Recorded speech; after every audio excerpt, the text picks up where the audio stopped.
المعركة النضالية للشغل التعليمية للأساتذة الأستاذات بدأت شامخة وبدأت قوية وبدأت تقريبا بهبة واحدة،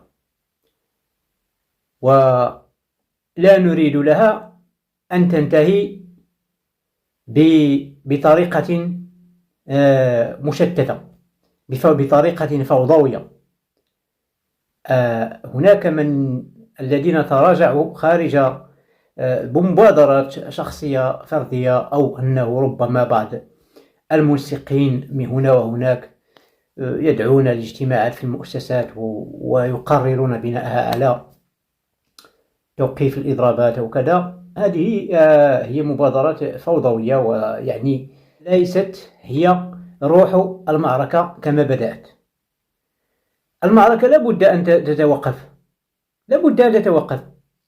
لن تستمر المعركة إلى ما لا نهاية، ولكن توقف المعركة يجب أن يكون بأسباب ومبررات وقراءة واقتناع، يعني واستنتاجات بأن لم يعد هناك موجبات لاستمرار هذه المعركة، وبالأخص والأهم أن تتوقف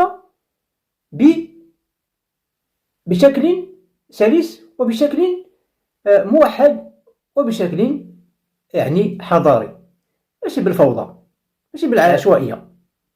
لأن هذا إذا بدأت المعركة تتوقف بشكل فوضوي وعشوائي، سوف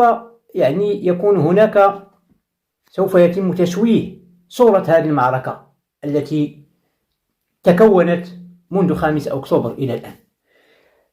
المعركة كما قلت في فيديو ما قبل الأخير، قلت ما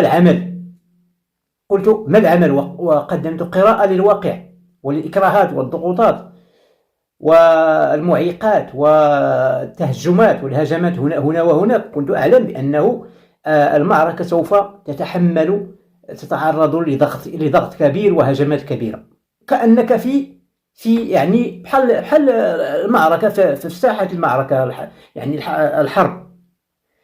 هناك معركة، هناك بين جانبين، بين طرفين. بطبيعة الحال لابد أن الطرف الذي يشعر بأنه يتلقى ضربات كثيرة، ما هو الحل؟ ما العمل؟ هل يتقدم في المعركة وهو يتلقى الضربات الكثيرة تلو الضربات ويكون هناك نزيف في صفوفه، أم يتراجع تراجعا تكتيكيا ليعيد بناء صفوفه؟ هكذا هي المعارك. تتقدم في المعركة عندما تكون يعني قويا، وعندما لا يكون الخصم يعني يتراجع، وعندما بطبيعة الحال ليست هناك يعني مكاسب معينة، وأنك ما زلت ترى أنه بقدرتك تحقيق مكاسب كثيرة، على مثلا بطبيعة الحال أنك غادي تسترجع مجموعة من أراضي المحتلة، وأنك قادر أن تسترجع حقوقك وتتقدم في المعركة. ولكن عندما ترى أن هناك ضربات موجعة من جميع الأطراف بمختلف الأسلحة، وأن هناك خسائر، فلا بد من التوقف لحظة.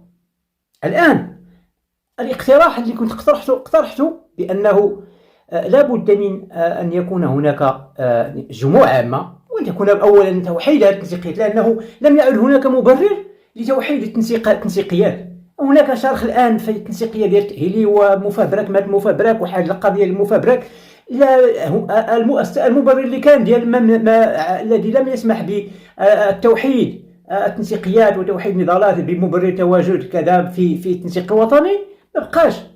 الآن ليس هناك أي مبرر وأي مانع للتوحيد والجلوس قاعديا والنقاش الجدي والهادي. عندكم الآن السبت والأحد والاثنين عطلة، مجال للنقاش ولمحاولة إعادة ترتيب البيت الداخلي. وأنا كنت اقترحت أنه هناك الآن مرحلة مصيرية وهناك ضرورة، أنا أقرأها الآن، ضرورة لمنح مهلة للحكومة، مهلة لا تتعدى 15 يناير، مهلة فيها أولا متابعة تنزيل ما تم الالتزام به، سواء فيما يخص النظام الأساسي أو النظام الأساسي. لابد من مراقبة ما الذي سيصدر في الجريدة الرسمية وما الذي سيصادق على المجلس الحكومي، إن كانوا سيصادق على مرسوم جديد للنظام الأساسي، لأنه في ظل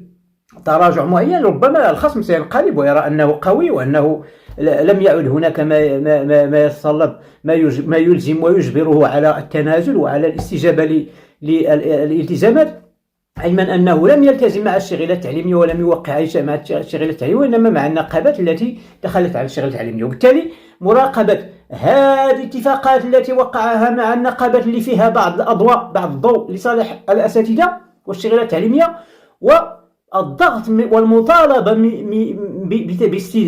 بالاستجابة للمطالب الأخرى التي ليس فيها أي حل، والتي تمت الاستجابة إليها بشكل ملتف وبشكل مبتور، والمطالبة وإعطاء مهلة للحكومة للاستجابة للملف المطلبي للشغيلة الذي خرجت من أجله.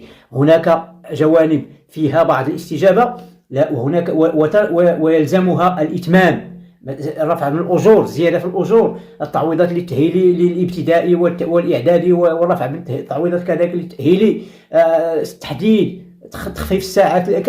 ما غاديش انا نطرح. هناك عده مطالب لم يتم الاستجابه اليها، وفيها سوف وسوف وسوف.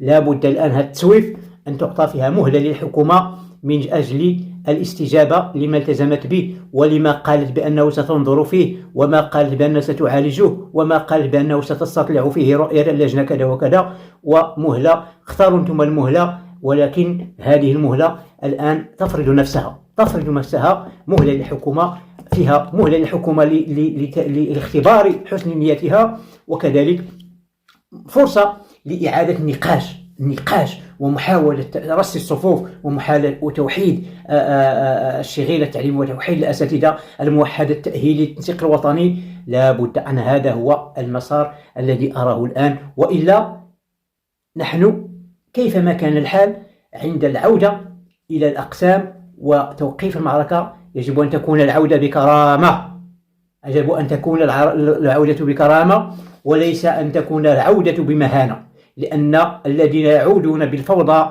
وبشكل عشوائي وبمبادرة شخصية يعودون بشكل مؤسف. إذن الخلاصة، لا بد من إعطاء مهلة لهذه الحكومة، فيها بعض الشروط، وفيها مراقبة تنفيذ التزاماتها، وفيها مطالبة بالاستجابة للحد الأدنى أو الحد الأدنى للمطالب. طبيعة الحال هناك مطالب يعني تحتاج لمعارك قوية شرسة، تحتاج لنفس طويل، ولكن هناك مطالب تحتاج لاستجابة فورية لا تتطلب شيئا. ولكن الحكومة يجب أن تعلم بأن الشغيلة التعليمية إذا عزمت على الاستمرار وأن تطالب بحقوقها وانتزاع هذه المطالب فإنها قادرة على ذلك. والسلام عليكم ورحمة الله.